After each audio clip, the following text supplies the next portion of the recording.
उत्तर के उस पार, जहां पहाड़ बादलों से बातें करते हैं और हवा में सदियों पुरानी कहानियां तैरती हैं, वहीं बसा था एक रहस्यमयी, सुगंधित और आत्मनिर्भर गांव कुंदनपुर। ना कोई राजा, ना कोई जमींदार और ना ही कोई बाहरी आदेश। कुंदनपुर अपने नियम खुद बनाता था, इस गांव की रक्षा करता था। एक विलक्षण व्यक्ति, मुखिया देववंश।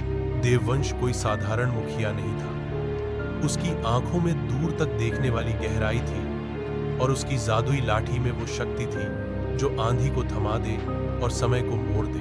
कहते हैं, जब वो किसी बीमार के पास बैठता था तो दर्द खुद ब खुद छूट जाता था। जब वो खेतों के पास से गुजरता तो सूखी मिट्टी भी मुस्कुराकर अंकुर उगाने लगती। लेकिन इन शक्तियों के पीछे एक शर्त थी, सच्चाई, करुणा और न्याय से कभी डिगना नहीं। यही उसकी शक्ति का मूल मंत्र था। गांव में सुख था, चैन था।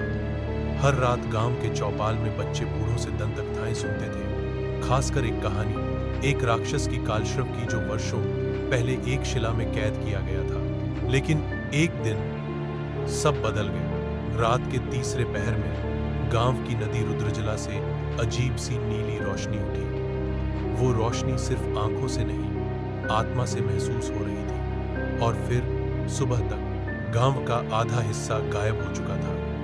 ना घर, ना लोग, ना हंसी, ना आवाज, बस राख। और राख के नीचे एक काली लिपि में जले हुए शब्द, जो सत्य से डिगा, उसका संसार लुप्त हो गया।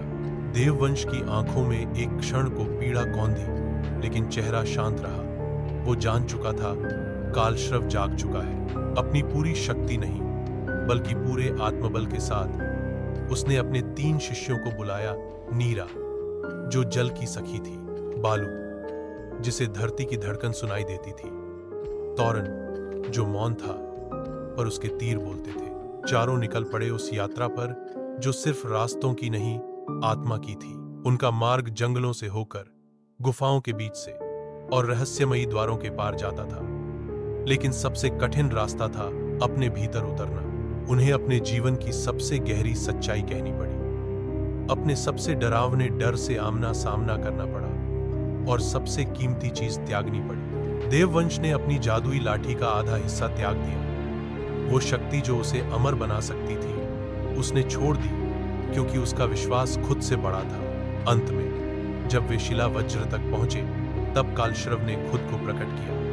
वो कोई मांस मज्जा से बना राक्षस नहीं था। वो डर से बना था, झूठ से बना था, ईर्ष्या, अहंकार और दंभ से बना हुआ एक अंधकारमयी छाया। उनका कोई तीर, कोई मंत्र, कोई जादू उस पर असर नहीं कर रहा था। तब देववंश ने अपनी अंतिम शक्ति का प्रयोग किया, सत्य मंत्र। पर यह मंत्र अकेले नहीं चलता था। इसके लिए पूरे गांव को चाहिए था स्वीकार करना, अपने भीतर झांकना, अपनी गलतियों को गले लगाना। और चमत्कार हुआ।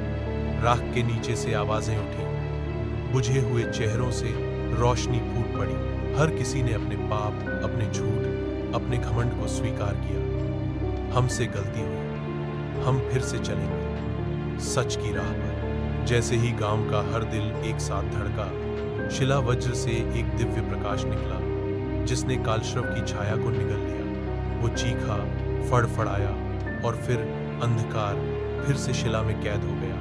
गांव लौटा, लोग लौटे, फसलें हरी हुई, हंसी वापस आई। लेकिन देववंश अब थक चुका था। उसने अपनी लाठी गांव के सबसे पुराने वृक्ष के नीचे रख दी और कहा, अब मेरी जरूरत नहीं, अब तुम लोग खुद जादू हो। वो चुपचाप कहीं चला गया, कोई नहीं जानता कहां। कहते हैं, अब वो एक तारा बन चुका है, हर रात गांव के ऊपर टिमटिमाता है। और वो लाठी, वो आज भी उसी वृक्ष के नीचे रखी है। अगर फिर कभी अंधकार लौटे, तो कोई नया जादुई मुखिया उसे उठाएगा।